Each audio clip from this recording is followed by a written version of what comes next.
Recent social media post from Washington's top diplomat warned of risks to U.S. economic and military support to Niger in the absence of a return to constitutional order. After the military junta defied an Ecowas deadline on Sunday to reinstate the ousted president or face military action. This was Antony Blinken speaking late last week.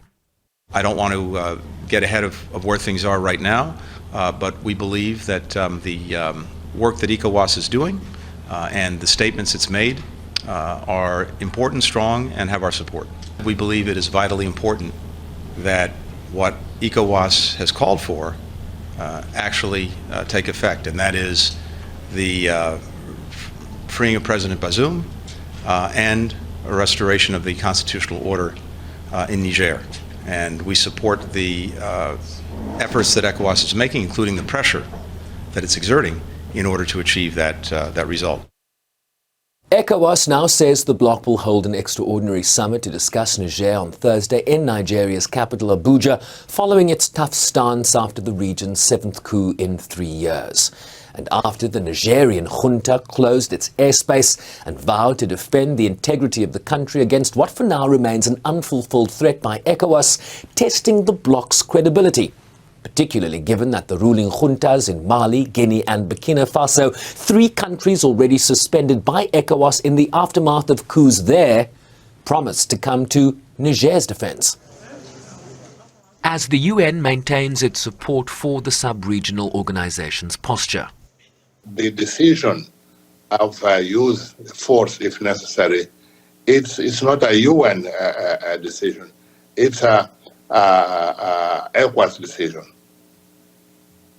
But what we value and we support more is that all means to find a peaceful solution for the problem should be used. But recognize also that Ecowas has the right to take other measures if they feel fit. We are supporting Ecowas because our role is precisely that, and not be, but we are not engaged on any negotiations so far. But we are fully supporting all efforts to restore democratic order in that country. Adding further pressure on the junta, the World Bank announced it was pausing disbursements for all operations in Niger until further notice in a country with significant humanitarian needs. The unfolding crisis, if not addressed, will exacerbate the deteriorating security situation in the region.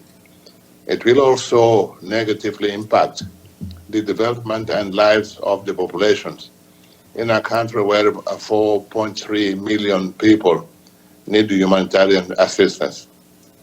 Niger and the region do not need coups d'etat. Some 4.3 million people in Niger, the vast majority of whom are women and children, need humanitarian aid.